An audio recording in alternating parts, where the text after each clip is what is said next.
Sweden offers a quiet invitation, a chance to find a unique and gentle rhythm. It is a country where modernity and nature exist in a graceful, almost seamless balance. Sweden offers its explorers sleek lines of city architecture, deep, silent expanse of ancient forests, and the hum of urban life never far from the soothing sound of lapping water. This is a place that encourages you to slow your pace, to breathe a little deeper, and to notice the subtle shifts in light and shadow. The air itself seems to carry a sense of calm, a stillness that settles over you from the moment you arrive. One can feel this balance immediately. A single week is enough to experience the vibrant energy of its cities and the profound tranquility of its countryside. You can spend a morning wandering through centuries-old cobblestone streets and an afternoon gliding across a glassy lake, surrounded only by the rustle of leaves and the call of a distant bird. This journey is not about rushing from one landmark to the next. Your journey begins in Stockholm, a city that floats gracefully upon 14 interconnected islands, often called the Venice of the North, yet entirely its own. Stockholm has so much regal history, coupled with effortless contemporary style. The first 2 days are for immersing yourself in its unique atmosphere, starting with a walk through Gamla Stan, the Old Town. Here, narrow, winding streets are lined by tall, narrow buildings painted in shades of saffron, terracotta, and amber.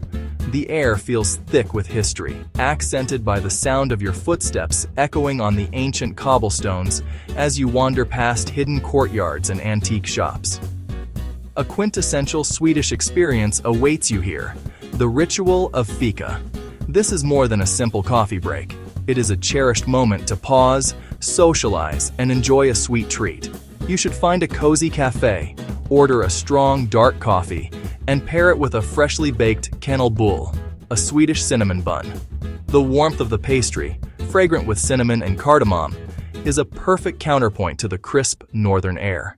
After soaking in the old-world charm, make your way to the green oasis of Djurgården Island. This island is home to some of Stockholm's most beloved museums. The Vasa Museum is an absolute marvel, housing an almost perfectly preserved 17th-century warship that sank on its maiden voyage and was salvaged from the harbor depths over 300 years later. Standing before its immense, intricately carved wooden hull is a humbling experience. For a lighter, more exuberant slice of Swedish culture, the nearby ABBA Museum offers an interactive and joyful celebration. As evening approaches, take a ferry to the island of Södermalm to visit Fotografiska. The powerful and thought-provoking exhibitions are housed in a beautiful Art Nouveau building right on the water's edge, offering stunning views back toward the city. For dinner, experience a taste of classic Swedish cuisine, or husmanskost, at Pelikan, a historic beer hall with a warm, wood-paneled interior. Ordering their famous meatballs served with lingonberries, pickled cucumber, and creamy mashed potatoes is the perfect hearty conclusion to a day of exploration in this captivating city. Well, it's really quite comforting. On your third day, the city gives way to the sea. Now is the time to venture into the Stockholm archipelago. Over 30,000 islands, islets, and skerries, the city's natural playground, profound tranquility, and rugged beauty. Board a classic white archipelago ferry from the city center. Watch the urban landscape slowly recede, giving way to rocky shores, dense pine forests, charming red wooden cottages. The gentle chug of the boat's engine. Passengers breathing in the crisp, salty Baltic air. Countless destinations, each with its own charm. Vaxholm, the archipelago's capital. Picturesque harbor, historic fortress, lovely cafes. Grinda, a wilder, peaceful nature reserve. Swimming spots, walking trails. Sandham, sailing hub on the outer edge. Sandy beaches, lively harbor. Simple pleasures, swimming in cool, clear water. Kayaking along the shoreline. Sitting on a sun-warmed granite rock watching sailboats. Next day, a short, comfortable train north to Uppsala. A journey back to Viking-age Sweden's political and religious heart. Uppsala Cathedral, awe-inspiring Gothic twin spires. Explore Gamla Uppsala, 3 enormous burial mounds. Walking among grassy giants. Uppsala, A charming university town along the Firas River. Stroll the riverbanks and cross footbridges. Make your way up to Uppsala Castle. Panoramic views of cathedral and botanical gardens. Stop at Guntherska Hofkonditori and Schweizeri for a final fika. Open-faced shrimp sandwich. Delectable pastry and a historic dining room. It's a lovely finish.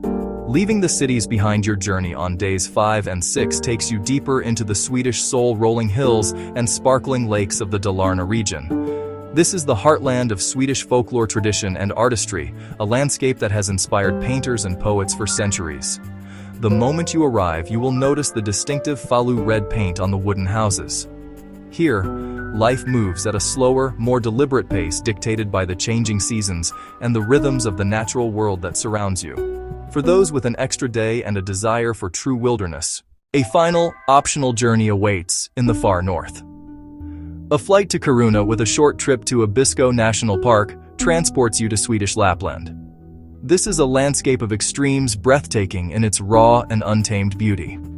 In the summer months, you can experience the wonder of the midnight sun casting an ethereal golden glow over the mountains and lakes throughout the night.